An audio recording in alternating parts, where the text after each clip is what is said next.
Good morning, this is Schweitzer, and we're going to do a quick little introductory video on this gravimetric analysis lab. Before you can really understand what gravimetric analysis is, you want to be able to really understand what the concept is. So what we have a substance that's dissolved, and we want to make it insoluble, dropping in a chemical that's going to grab onto it and form a solid on the bottom. So we likely, if X is going to do this for us, X would then stay in excess and it would be in solution like this and drops a solid out. So now our substance looks like this, and it's a known substance.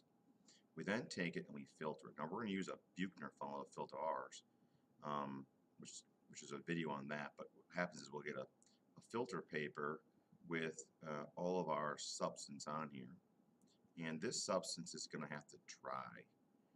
We've already weighed our filter paper, so we know how much this is. So the next day we could get like a sample that's like 2.5 grams, subtract off the weight of the filter paper 2.0 grams, and now for our samples 0.5 grams.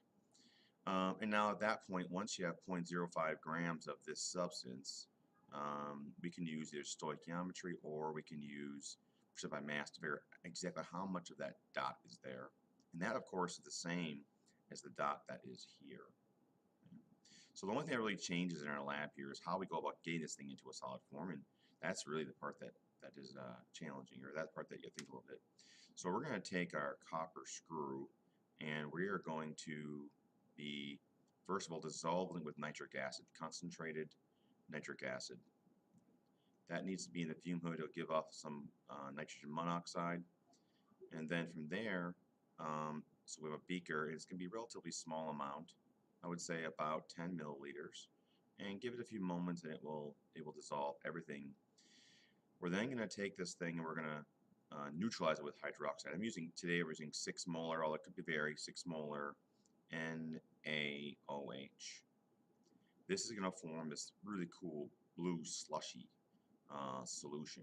And keep in mind that 6 molar, this stuff's like 14 molar concentrated. So it's going to require double the volume. So if you use 6 milliliters here, it's going to take at least 12, if not 14, 15 to neutralize it. And then you got to go basic.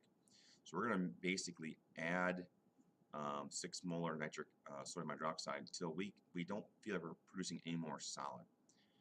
So this forms copper hydroxide, really cool blue slushy chemical. And of course we want to make a solid, which is great. I could filter this stuff out. The issue here is that this stuff is kind of unstable, and given time this thing will decompose to copper oxide. This is a brown substance. It really is what coats the outside of a penny, so you'll see that look like that similar color. So in order to speed this decomposition up, we are going to heat it, and this therefore can decompose in minutes rather than, if you let it sit overnight, it'll just decompose on its own. So if for some reason you had to stop here, which we don't want to today, but if you did, then that would be a good place to stop. So once you have it brown, you're going to get a beaker essentially, which is going to have solid on the bottom, and you should have a clear liquid substance above. If your liquid is blue, that's okay. Well, it's not okay, but it just means that you have still some copper 2+ ions that are in solution, and therefore it's not going to be stopped by the filter. If something's dissolved, it is not going to be stopped by a filter. Either way, so our next stop is going to be filtering, and we're using a Buchner funnel. You should watch that video on how to use a Buchner funnel. And then, okay, I'm not going to do too much there. Few notes. This should be clear. Okay, if it's blue, again, we're not going to be able to refilter it again because the blue will go through again. That's just a source of error for us at this point. If it's brown, then you can talk to me and see, do we want to attempt to filter it again with another filter to try and catch that brown stuff. Essentially, that means there's a hole in your filter. At that point, we got to let this thing sit overnight, put it against the back wall with your name on it right here, and then we'll dry it overnight and we'll weigh it tomorrow. Again, we'd like to, if time persists, even to heat it to dry all the water off. But at this point, we're just going to dry it. Hopefully, it dries off enough water. Any amount of water on this thing, though, is going to really skew our results. At this point, our known substance is copper oxide, and of course you can use stoichiometry to figure out your amount of copper, or you can use percent by mass to find the amount of copper.